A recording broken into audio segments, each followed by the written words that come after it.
Alright, so tonight what we're going to be doing is my 2005 Sierra 2500 HD Duramax over here. Got a couple of camping trips coming up. Also, I've got my mud truck that I'm building, and I want to be able to camp at events and stuff like that and not have it be a major ordeal. Obviously, you can't pull a camper with the trailer with the mud truck. Can't, you know, have a truck bed camper because you don't want to do the hitch extension. This is a short bed truck. So, stumbling through the marketplace today and find this smittybilt Gen 2 XL rooftop camper, overland tent, whatever you want to call it. It's a rooftop tent. Eventually, I am going to mount it to my roof, but I kind of like to do things right, do it OE. The look of this truck, it really doesn't fit it to do any sort of adventure rack or anything like that. I think they look great, just not on this truck. My buddy Joey has it mounted on his Duramax on a smittybilt Defender rack. Great looking thing, just not my look with this truck. So what we're going to do today is we're just going to build a quick little truck bed mount out of angle iron. Basically, we're just going to go to the stake pockets. I'm just going to show you how I did this, and this is kind of universal for any sort of, you know, truck, or even if you're mounting this to a utility trailer or anything like that. So let's get started.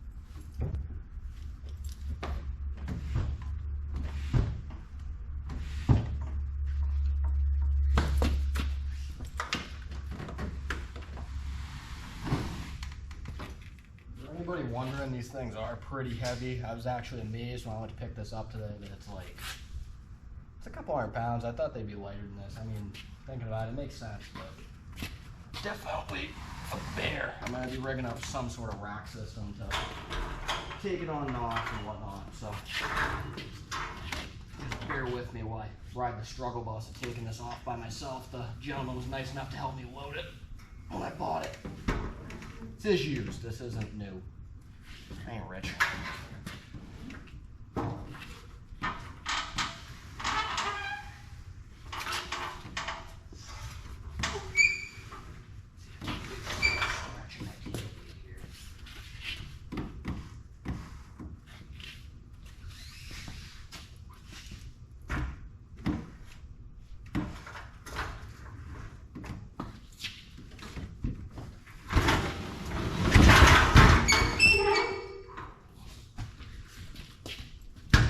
Try what I do at home. I'm dumb. There we go. So we got that off. Now we can start to take some measurements of the truck bed and whatnot and figure out how we're going to do this here. I don't want this really sticking up over my cab right now. I kind of want it to be top of the tent, kind of level with the back of the cab. I don't know why, just a little less wind resistance and stuff. I think it'll look a little cleaner. So we're going to measure, kind of humped up in the middle here. So these rails stick down about an inch. And then we got about 12 inches, so 13 inches. I honestly don't care if this center part sticks up a little because it's 2 inches taller than the rest of it because it's only at 10 inches. So what we're going to do is I'm going to measure off the top of the bed rail to the roof of the truck. We're going to take that and we're going to divide or subtract, we'll just call it a foot. That'll stick up the center an inch. So we'll subtract 12 inches from it, and then that way we'll make it so it's kind of level all the way across and won't stick up too far and look too deep. It's easier to do that, right? So it looks like we got about 23 inches to the top of the cab, 22 3/4, 23 inches. I'm not running a straight edge, so I don't exactly know. So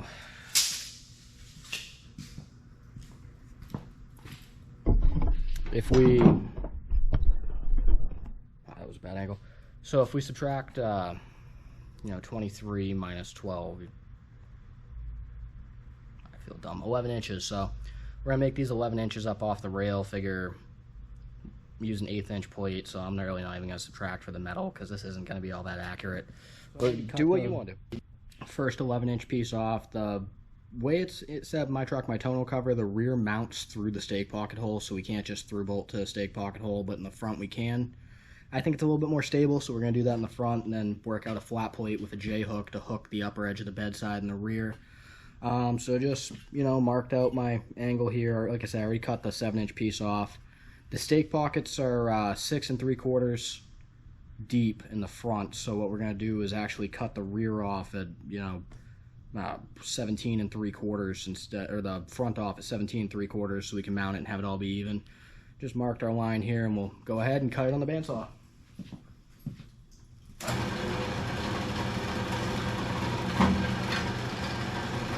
What we did now, got these cut right, so I don't know if you can see down there. I welded a nut on these, ran a bolt in from the inside. Like I said, I am bolting the fronts.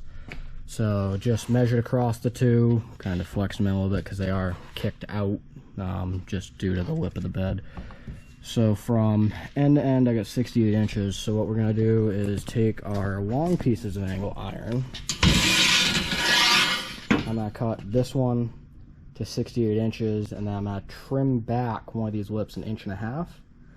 That way it butts up against it and butts up against it, and I can get a nice strong weld that's going to have a cap on it and look nice and pretty and finished and be plenty strong. Alright, so it's the next day. Last night we got to fabricating some mounts up. I showed you guys basically what we were cutting for angle iron and all that. I ended up staying here pretty late, but didn't take any footage of the welding or anything like that.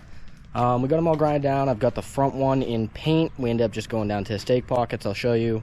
The rear ones, I'll show you what we had to do because of the tonneau cover. But here is the rear one all mounted up. What we're going to do is drop a hook bolt down through, and I put like O-hook, I don't know what you'd call that, like the little turnbuckle things. Put that through the stake pocket hole to hold the tonneau cover with a nut, and then basically a little hook that comes down and grabs it and ties these down. But this is all I did. You can see I ground my welds down and stuff. They're welded on the inside too. Didn't grind those.